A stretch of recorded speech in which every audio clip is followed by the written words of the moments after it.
La plus grande faiblesse de l'islam, c'est qu'il ne supporte pas la critique.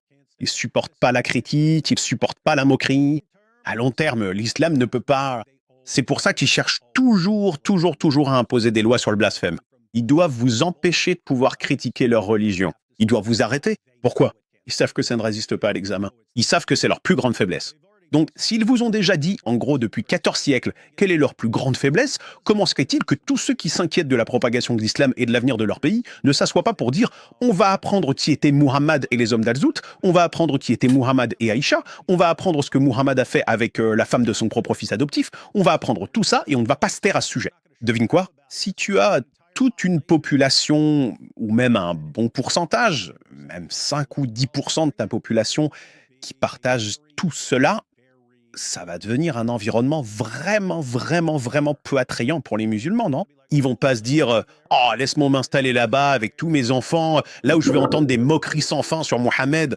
Ils n'auront pas envie de le faire. S'ils ne peuvent pas contrôler ta parole, ils ne voudront pas être là. Et donc, garde juste ça en tête. C'est plus simple que ce que les gens pensent. C'est très facile.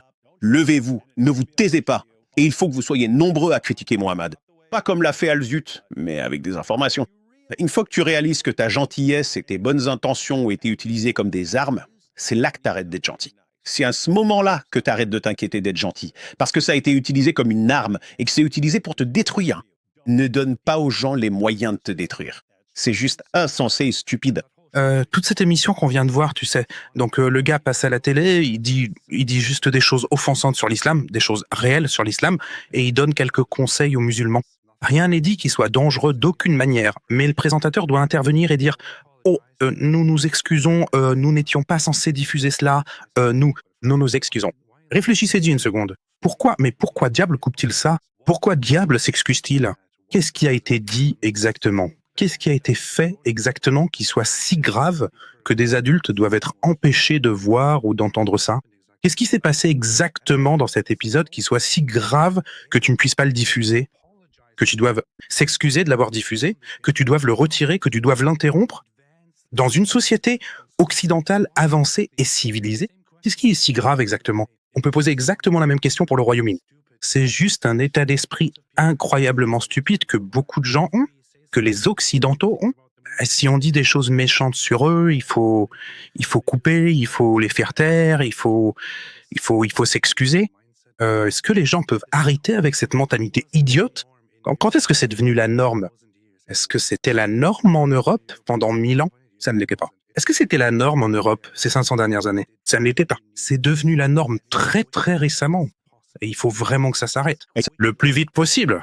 Il faut que ça s'arrête le plus vite possible. Et je pense que c'est quelque chose dont le jeune Bob ou quelqu'un d'autre pourrait s'occuper et pourrait vraiment prendre en main et poursuivre.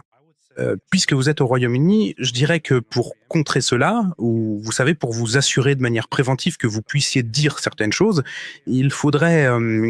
quelqu'un devrait lancer une campagne pour préparer un discours type à lire en public qui énonce simplement quelques faits de base sur l'islam. Ce que vous devriez faire là-bas, c'est ne pas commenter quoi que ce soit, ne pas donner votre avis sur quoi que ce soit, mais simplement énoncer les faits tels qu'ils sont, exactement tels qu'ils sont, afin que lorsque l'on vous interroge à ce sujet, vous puissiez dire que vous ne faisiez qu'énoncer les faits, sans, vous savez, les critiquer ou donner votre avis à ce sujet. Et une bonne chose à faire serait de diffuser ce discours type aux gens, aux personnes patriotes à travers le pays, et d'appeler tout le monde à aller là-bas et à dire exactement la même chose pour voir s'ils ont des ennuis ou non. Simplement énoncer les faits sans même les critiquer ou les condamner. Genre, d'accord, donc si je me contente d'énoncer ce qu'enseigne l'islam et que je donne la source, comment vas-tu m'attaquer pour ça? Je fais que dire ce que c'est. Je fais que dire ce que c'est. Decaplo a commencé à parler d'un discours préparé ou quelque chose comme ça. Tu vois, je pense que... Et d'ailleurs, c'était pareil en prison. Je me posais cette question, je me la posais en prison. Je me demande pourquoi les gens ne réalisent pas à quel point ils ont du pouvoir s'ils s'unissent, ou au moins si une bonne partie d'entre eux s'unit. Tu vois, quand j'étais en prison, les gardiens étaient des connards et tout ça. Je n'ai jamais rien fait à ce sujet, mais j'avais toujours ça en tête. Il suffirait que tous les détenus s'assoient et disent « on ne bosse plus ». C'est tout. Genre 95% du travail en prison est fait par les détenus. Ce sont les détenus qui font. Les détenus préparent la nourriture, les détenus font tout. S'ils disaient « on ne travaille plus », tu sais ce qui se passerait? Ils seraient quand même obligés de te nourrir et de faire tout ça. Le gouvernement serait toujours obligé de le faire. Il devrait juste payer plein de gens pour venir le faire à leur place. En d'autres termes, ça coûte beaucoup plus cher à une prison si les détenus refusent tout simplement de faire tout le boulot. Les détenus pourraient contrôler bien plus de choses qu'ils ne le font. Mais il n'y a jamais de situation où ils seraient tous sur la même longueur d'onde comme ça. Mais dans un pays comme le Royaume-Uni, tu vois, je pense que quand on voit ces vidéos de quelqu'un qui se fait arrêter ou un truc du genre à cause d'un post Facebook, tout ce qu'il faudrait pour régler ça, c'est que 5 millions de personnes postent exactement la même chose et disent «Vous allez tous nous mettre en prison?» Et tu sais quoi? Ils ne le feront pas. Ils vont pas le faire. Ça changerait les choses instantanément. Si tu définis l'islamophobie d'une certaine manière et que tu dis voilà ce qu'est l'islamophobie, si 5 millions de personnes postent toute une vidéo d'elle en train de faire exactement ce qu'on vient de dire, il n'y a rien que tu puisses faire contre ça. Ils ne vont pas enfermer 5 millions de personnes. Ils ne le feront tout simplement pas.